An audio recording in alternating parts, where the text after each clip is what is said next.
Today's topic will be the limit definition of a derivative. So what we're going to focus on today again is finding slope. And the motivation for finding slope is so that we can measure rates. Rates are usually typically measured in a slope form because you're comparing two quantities. So what we're going to do is kind of extend the question from algebra. Algebra, we learn how to find slope of a straight line using the formula. I'll put this up here for a second. Using the formula m equals y sub 2 minus y sub 1 over x sub 2 minus x sub 1. And notice I drew a picture to the side here. This only works in a situation where you have a straight line that's linear, and you know these 2 points that are described as x sub 1, comma y sub 1, and x sub 2, y sub 2. So, what happens if we have a curve? A curve really doesn't have a uniform slope like a straight line does. So the best thing we can do is draw a tangent line to the curve, but the issue we have is a tangent line will only touch the curve in one place. So how do we establish a formula that can compute slope for any point on the curve?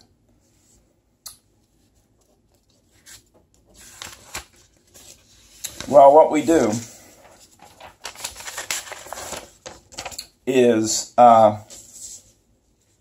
we find the slope of a secant line. Now, a secant line touches in 2 places, but that will allow us to use our formula that we used in algebra for finding the slope of a straight line. So how will this work out? I'm going to redraw the picture. So what we have is we have a line, we have a curve, and we have 2 points on the curve. One point I'm going to call x, and then f of x. And then we're going to go down a distance h on the curve, which would make that new point x plus h. So we would have x plus h, and plugging that into the function, we would have f of x plus h. So how are we going to find the slope here? We've kind of established 2 points now, x and f of x, and then x plus h, and then f of x plus h.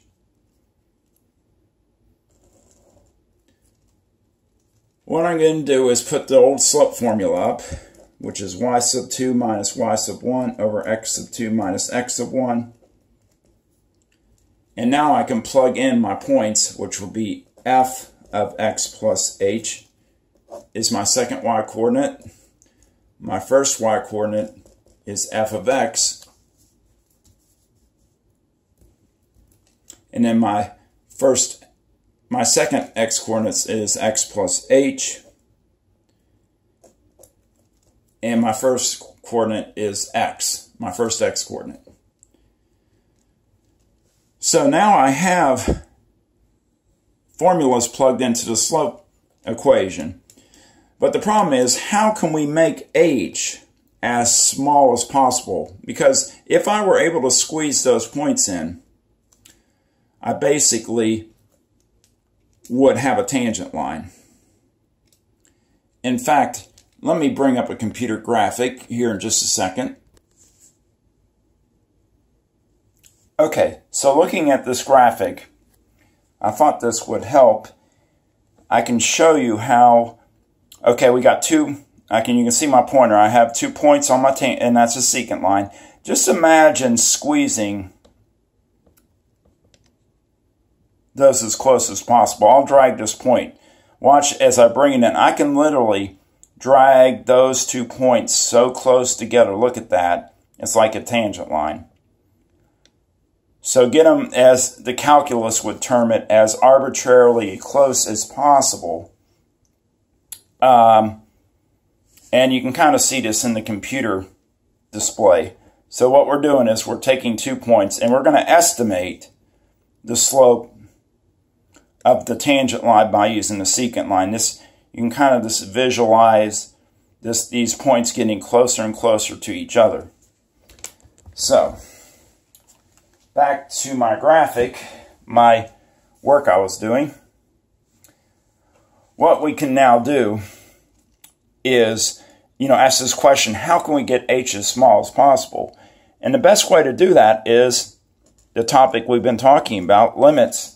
We can take the limit as h approaches 0. That will make this distance as small as possible. And that will allow us to find slope. So I'm almost done with the slope formula, or the derivative formula. I'm going to cancel the x's in the denominator, and my derivative, which I'm going to denote by f prime, will be the limit as h approaches 0 of f of x plus h minus f of x over h.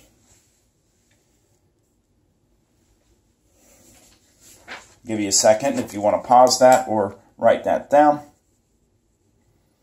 Okay, so we have established a derivative at this point, which is the limit definition of a derivative. So formally, in your slides, you will see the limit definition of a derivative.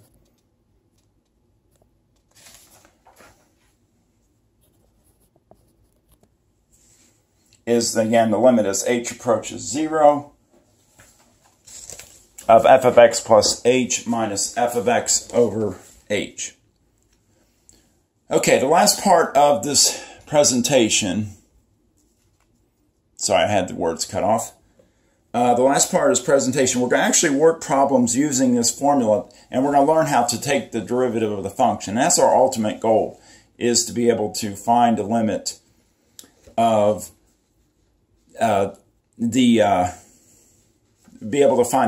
use the limit definition of a derivative to find a derivative. So example 1, we're going to use the limit definition of a derivative, or what they call the limit process in some books, to find a derivative. Our function is f of x is 3x minus 5. So there is a little bit of a learning curve to doing these problems. So let's talk about that. The first thing I'm going to do is write down the formula. So we're going to find a derivative. F prime is how we will always describe it if your function is f. We'll call the derivative f prime. And there's my limit definition. Now the key is I have to know how to find, and what happens is this is different than what you're used to, because first of all, our formula does have a limit in the formula. You probably have never seen a formula that contains a limit. The other thing is you're going to plug a function into the formula.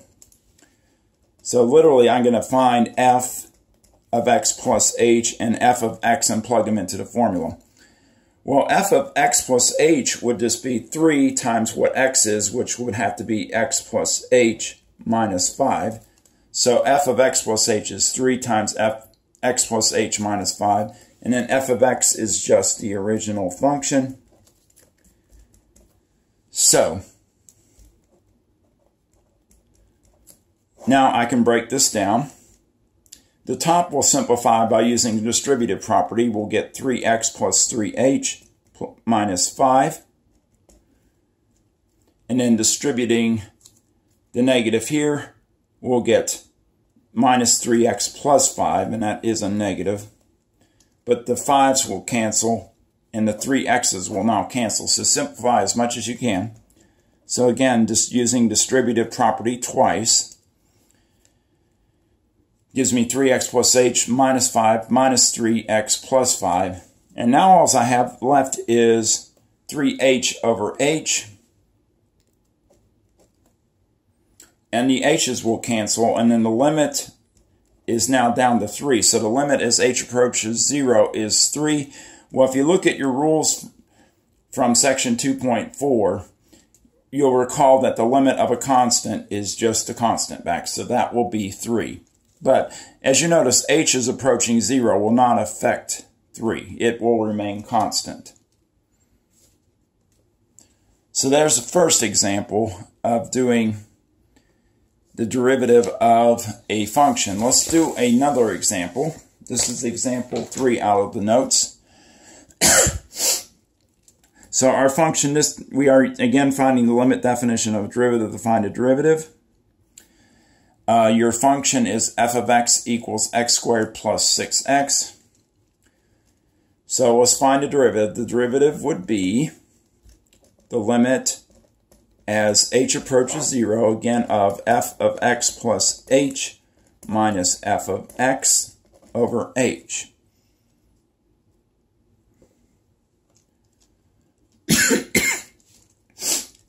So, again, we have to set up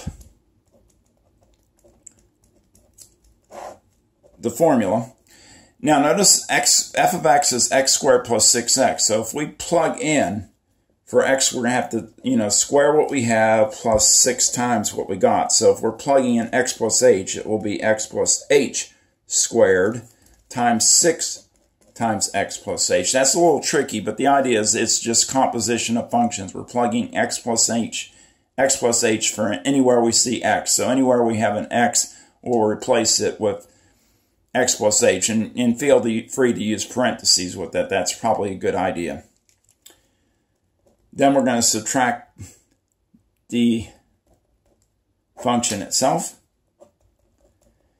Again, this limit derivative process, what we do is we basically, once we set it up, we'll simplify the top and hopefully simplify it down to something we can evaluate. So let's see what happens. X plus h squared, we're going to have to FOIL that. So that's just x plus h times x plus h.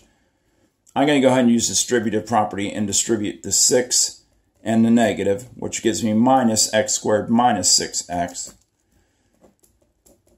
And now I'll FOIL this part. So x times x is x squared. Outer would be xh. Inner would be xh. H times h last will be h squared. And then I bring the rest of the problem down. So, can we cancel? It looks like we can... I'll zoom out just a little bit. Or slide it down so you can see. Yeah, I was writing off the screen there. Okay, hopefully you can see that's x squared minus 6x. So the x squareds cancel, the 6x's cancel, and we can combine xh plus xh is 2xh. So we get 2xh plus h squared plus 6h. That's all that's left. So how do we simplify this? Well, we can take out an h. Notice every term has an h in it. So if we factor out an h, we get 2x left, an h left, and a 6. Now the h's cancel. And we get 2x plus h plus 6.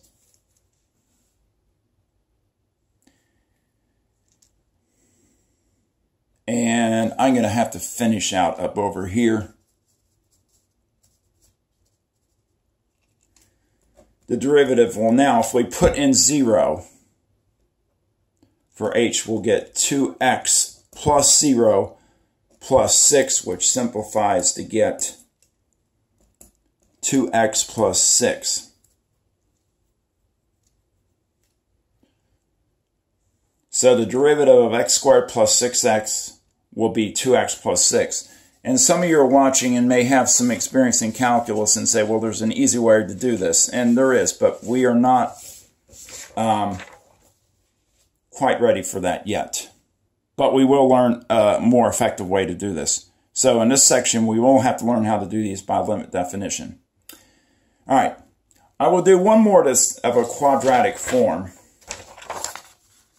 But I'm actually going to change the question a little bit, and we're going to find, in this problem, we're finding the slope of a tangent line to the function f of x equals x squared plus 2 at the point 1, 3. Well, the slope, again, slope of tangent line, think derivative right away, if you see that wording. Because that was the purpose that we started with. to begin with, we defined the derivative as the slope of the tangent line. So naturally, we want to use the derivative to get the slope of the tangent line. So recall our rule. To find the limit, or the derivative, by the limit definition of a derivative, it is the limit as h approaches 0 of f of x plus h minus f of x over h. And again, we're taking the limit as h approaches 0. So this will be the third time. Hopefully we're getting better at doing this, setting up the equation. So again, we're going to plug in x plus h in for f of x. So it would be x plus h squared. And there's no x term there, so I'm just going to put plus 2. So the only place we plug in x plus h is where the x squared is. And then, of course, we subtract f of x, which is x squared plus 2.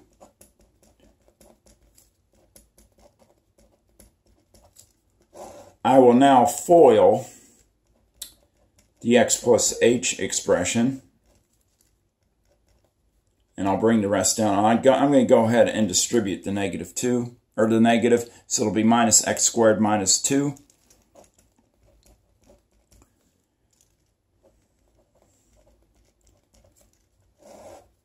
So recall before we got x squared, and this will always come out the same, so you can memorize the result if you want. The result of x plus h squared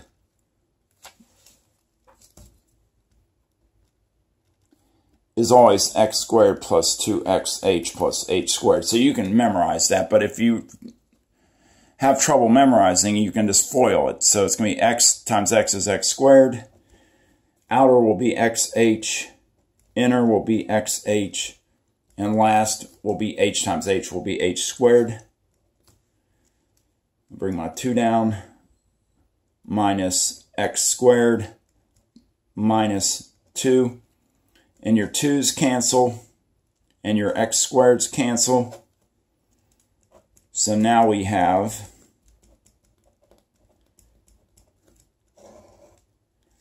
two xh plus h squared is the only thing left, because the x squareds and the negative 2 and positive 2 cancel.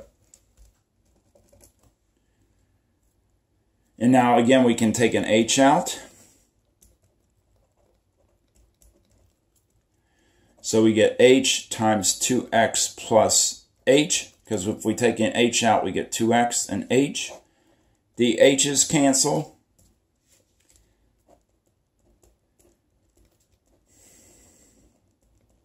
And now we get 2x plus h is the final result of all the simplifying. Put in 0 for h to evaluate the limit, we get 2x. So our derivative is 2x.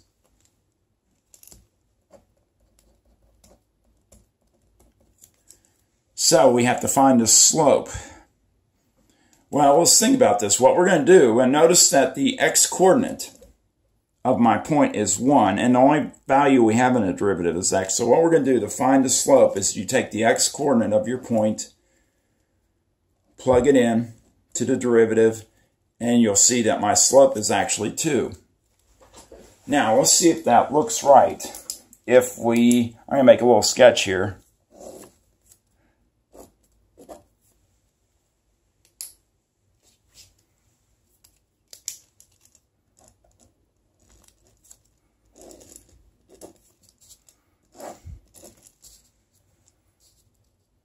So, my curve is a parabola. It's x squared. The plus 2, which shifted up to here. And here's the point 1, 3.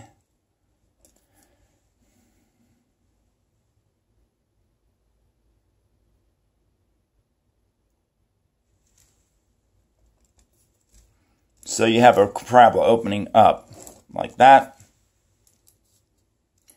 And your tangent line would be right here.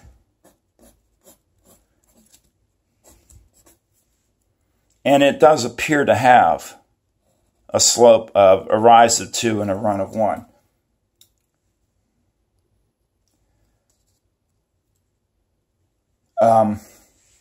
So again, if you look at the curve, again, it's going to go over 1 up 2. So if we plotted the point 1, 3 on the curve and drew the tangent line, it does appear to have a slope of 2.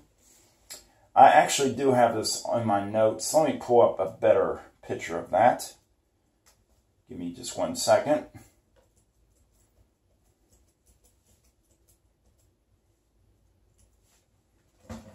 And here is